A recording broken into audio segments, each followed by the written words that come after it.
Hi there, and a warm welcome to my YouTube channel. My name is Kate and this is Kate Vlogs. Please consider subscribing. Make sure that you turn on the post notification bell so that whenever I post a new video, you're going to get a notification. As the title of this video suggests, I'm going to talk about number one, why something that we call a salary is like a disease and medicine kind of relationship, whereby you go to hospital, get some few tablets, and then the pain is over, or you're just given a painkiller. So to me right now, salary is like a painkiller that tells you that that problem has been solved, yet you know a painkiller is something that just masks the problem.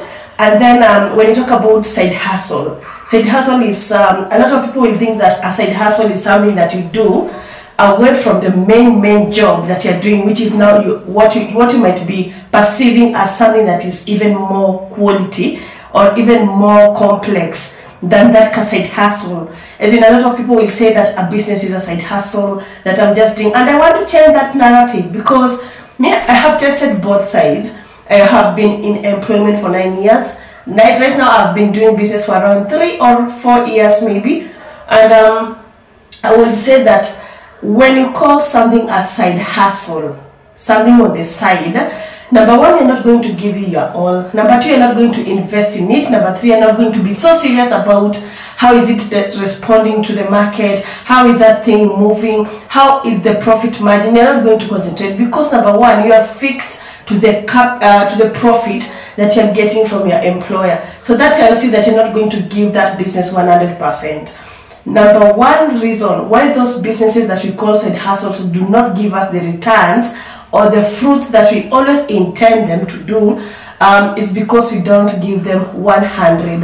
And that is why I always tell people, especially people that want to start businesses, and they approach me, they write a message, okay, I'm a teacher, I'm a nurse, and they want to start this side hustle of selling shoes. And most of the time I will not even respond because I would want to explain to you why that is not a side hustle that you want to start. It's a serious business. The same way you view the nursing profession or the teaching profession, that is the same energy that you should give to that business. If you're not able to do that yourself, you can install systems, install CCTVs, and every mechanism that will help you ensure that you're able to monitor that business 24/7.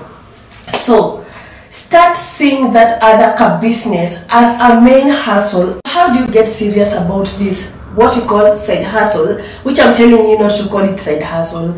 So what do you do to ensure that this side hustle, in quotes, according to you, is giving you returns? Number one, give it respect that it deserves and treat it like your main business. In fact, that employment, this is how I view employment.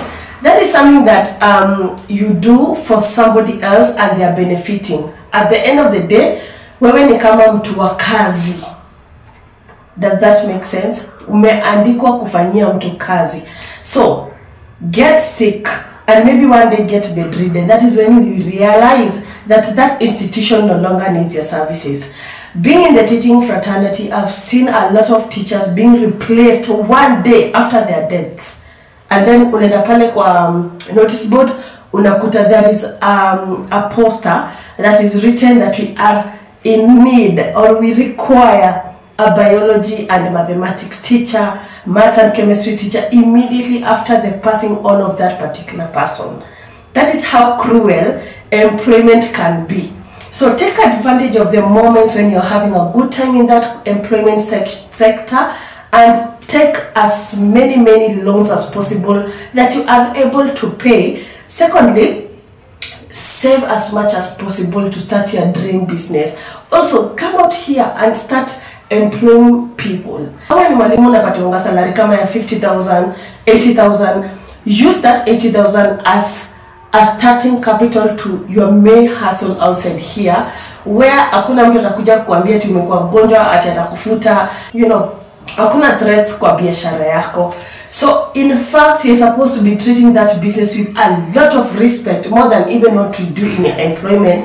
Not to tell you that you're supposed to disrespect your employers, but remember your kazi ni ya mtu. Na ukigonjeka tu hivi kidogo utafutwa. That one I can guarantee you 100%. I've given you an example of what happens in the education sector. Students are not going to wait for you to recover. Students are not waiting for you to come out of maternity leave, especially when it gets complicated. Umepata mtoto, umepatiwa 3 months leave, and then kidogo kidogo unaanza kusema we extendiwe, you will be fired, you know. So TSC interdicts people, institution that employ you can fire you anytime. So what I'm trying to tell you is that employment is not 100% guaranteed, especially when you have a condition or when problems arise. That is when you realize, by the way, umekuwa ukifanyia mtu kazi and you have been neglecting yourself. Hope that right now you are going to perceive business as something that is a serious hustle, a main hustle to your life, and always start treating your employment as your side hustle, because a salary is a painkiller that the employer will always give you at the end of the month to keep you glued to their company. At the end of the day, if the company is not performing because of you, they're going to fire you and replace you with somebody else that is more productive than you. If you think that that job you're doing for your employer is permanent, just get sick for a whole month and then you see the kinds of letters that the employer will start writing to you. So that tells you that you should start planning on when you should start your business, and you're not going to call it a business, a side hustle, you're going to call it your main business. Thank you so much for watching this video. I'm going to see you on my next one. Please consider subscribing. Make sure that you turn on the post notification bell so that whenever I post a new video, you're going to get a notification. Thank you for watching. Bye.